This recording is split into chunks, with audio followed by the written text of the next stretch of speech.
Banjul and Banjulians are happy because he's not only the president of the country, but he's also one of the few Gambians who have decided to live with you in Banjul.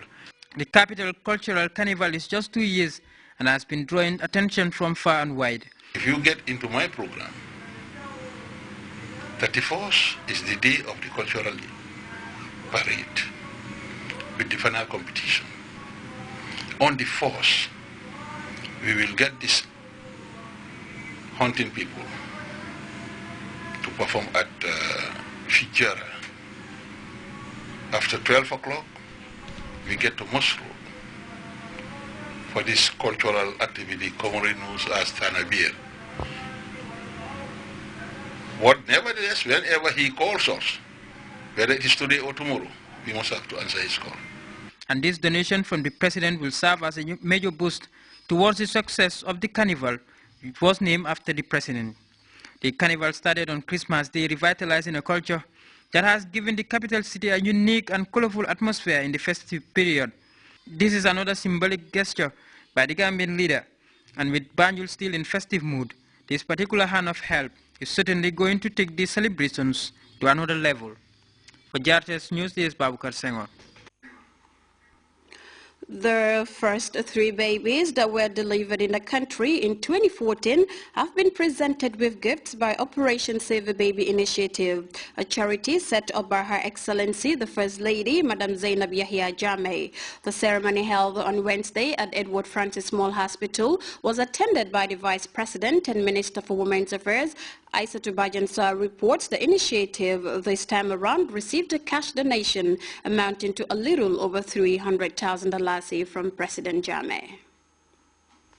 Now become tradition that at the beginning of every year the first babies are presented with gifts, mostly cash and baby items by the Operation Save a Baby Initiative and its donor partners.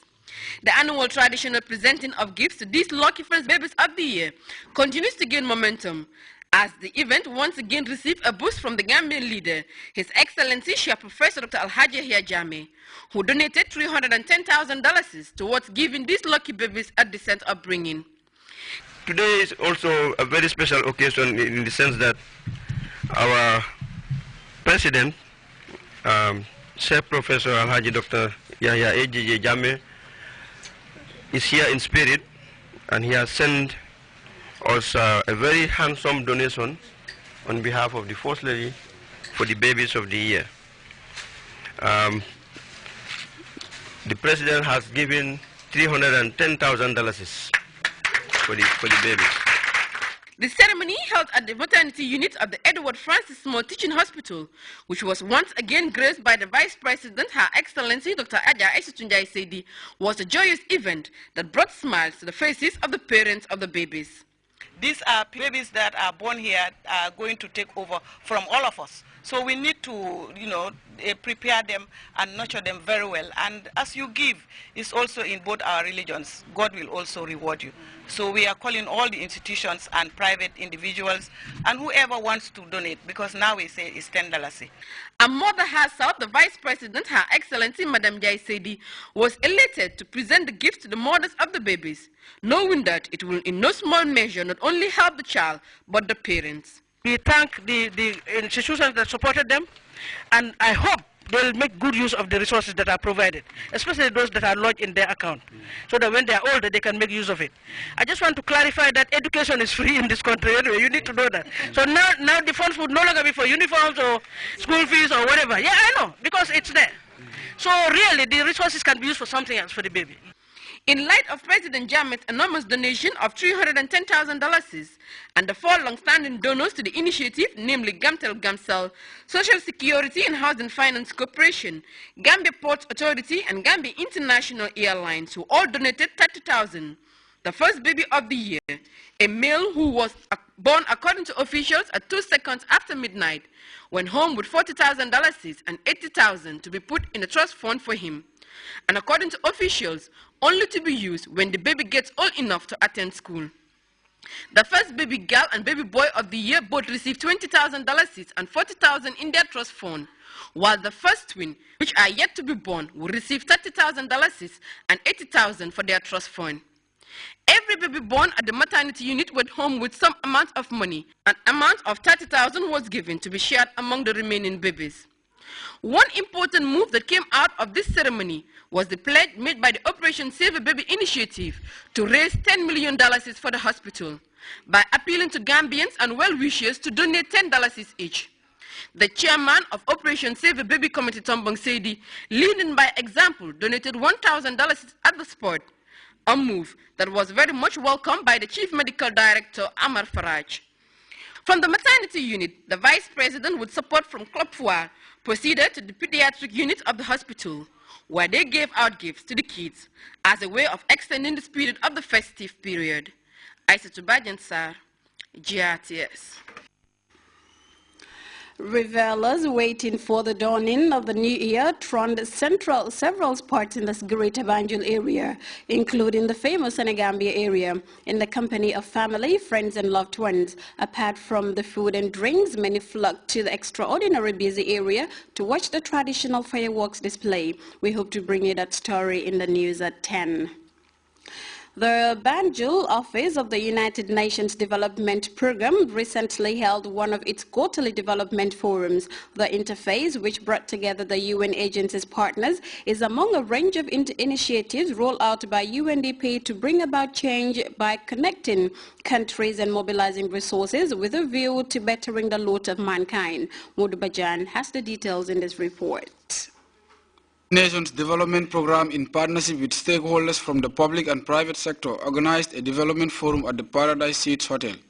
The theme for this forum, HIV and AIDS-related stigma and discrimination, is lined up to commemorate this year's World AIDS Day. Several officials, including the Director of National AIDS Secretariat, Usman Baji, dilated on the issue of HIV/AIDS-related stigma and discrimination. We hope it doesn't happen in the Gambia. Unfortunately, it is happening. Because the statistics that I provided earlier are not from me, neither are they from the National AIDS Secretariat. It is a study called the Stigma Index study, which I want to repeat, is showing that about 64% of people interviewed during that study, these are people living with HIV and AIDS, had experienced enacted stigma in their household or community at least once during their previous year. And it went further to say 45 had experienced some sort of stigma in the healthcare setting. Such a forum, which is held quarterly, is geared towards sensitization, information sharing and policy making on key development issues for the UNDP, the Gambia government and their respective development partners. Speakers such as Dr. Adama Sala and Dr. Lamin Sidibe gave detailed statements on issues relating to stigma and discrimination. To stigmatize, actually, is to mark out as bad, to reproach.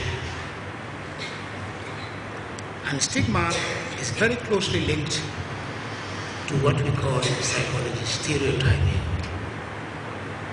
Stereotyping in itself is resistant and it's a fixed perception and it is persistent also. Fear of stigma and discrimination can cause pregnant women to avoid voluntary counseling and testing, which is the first step to reducing mother-to-child transmission. It may force mothers to expose babies to HIV infection because using alternative feeding methods other than breastfeeding, especially in the rural communities, may arouse suspicion of their HIV status. The forum was no one-way traffic in relation to information sharing on HIV/AIDS and its challenges of stigma and discrimination. Therefore, questions, views and experiences were shared by participants as soon as the floor was open. Many studies that have documented empirical evidence of stigma and discrimination manifested in this country. So it is nothing new. And I think we need to move a step ahead. Of course, our landed Dr. Carroll has talked about the Constitution.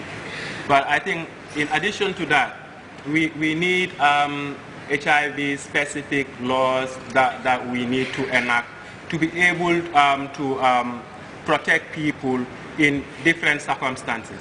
We are facing a lot of problems, a lot of challenges. So we want people to change their attitude, not only in the family, but even in the health setting. We are having problems. it even stop others to go for their treatment.